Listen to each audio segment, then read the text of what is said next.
Billy Eichner wrote and stars in Bros, the first same-sex rom-com released by a major studio. It's Bobby Lieber coming to you from the future home of the LGBTQ+ museum. Everyone is really excited and totally getting along. As a massive fan of the genre himself, he tells people what it means to help bring progress to the big screen. I grew up in a time when romantic comedies were released in theaters all the time, and a lot of great ones, movies that I've watched over and over again over the course of my life. They were never about gay people back in the day, but I still love them, you know, when Harry Met Sally and Broadcast News and Moonstruck and Working Girl and Tootsie and Annie Hall, and then later on My Best Friend's Wedding, and then Judd and Nick's movies I loved, you know, Forgetting Sarah Marshall, 40-Year-Old Virgin, Bridesmaids. The list goes on, but it seems like in the more recently, we just don't get those movies in theaters. And we also have to acknowledge the fact that, it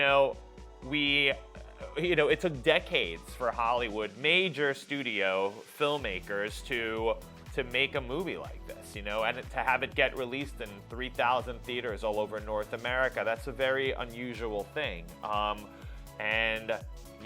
It's long overdue. There were a lot of people who came before me, LGBTQ actors, writers, directors, who should have gotten this opportunity. People who were far more talented than me, who just didn't get it because Hollywood, wasn't ready, even though that's kind of ridiculous and infuriating, but that's the reality of the situation. And for that reason, and for just about every reason, I really wanted to make a hilarious, heartwarming movie. The success of the film holds extra weight for Billy because of what it means for the future of queer cinema. I wanted it to be a relatable movie for everyone while still being authentic to the gay characters that it's about.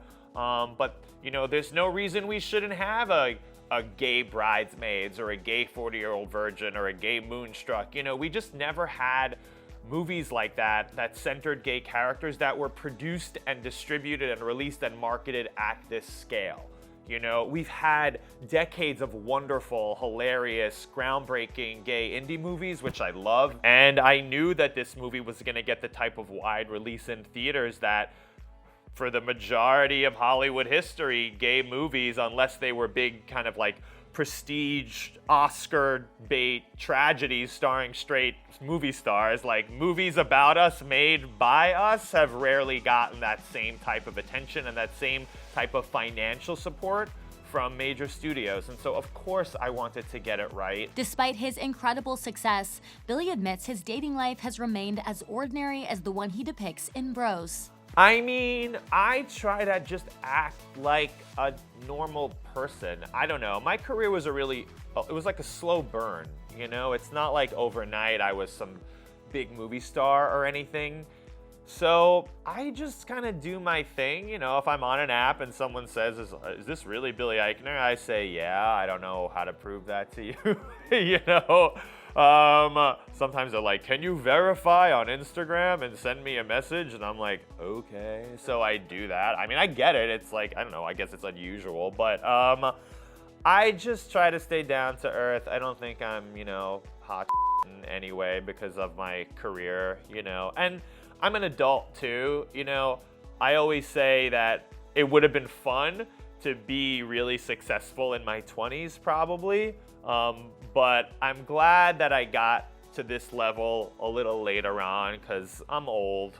I've got my feet on the ground. I've got my old friends to keep me humble. One thing that has changed for Billy is his growing celebrity friend group, which now includes the likes of Mariah Carey. I mean, Mariah Carey did a Billy on the Street video with me and then hosted a screening of Bros and has a song in Bros, but it started with Billy on the Street. She just discovered it when it was on Netflix and she loved it, and we became social media friends, and then we became actual friends in real life. But I literally had my first kiss with a girl, which shows you how long ago it was, listening to Mariah's second album, which had just come out at the time. And I told Mariah that when I shot Mariah's Christmas special with her. I said, I don't know if I told you this, but I had my first kiss listening to a song called And You Don't Remember, which was track 2 on the Emotions album, I believe. It wasn't even a single. But Mariah wrote all those songs, and so Mariah said, oh yeah, and then gave me the whole history of And You Don't Remember. And I was like, this is wild. I mean, it literally was playing when I had my first kiss, and now she's hosting a screening of Bros, a romantic comedy where I get to play this, lead, this romantic lead in my own weird way as a gay man, and that's bizarre, full circle, wonderful, magical thing. For more on Billy Eichner, pick up this week's issue of People on Newsstands Friday.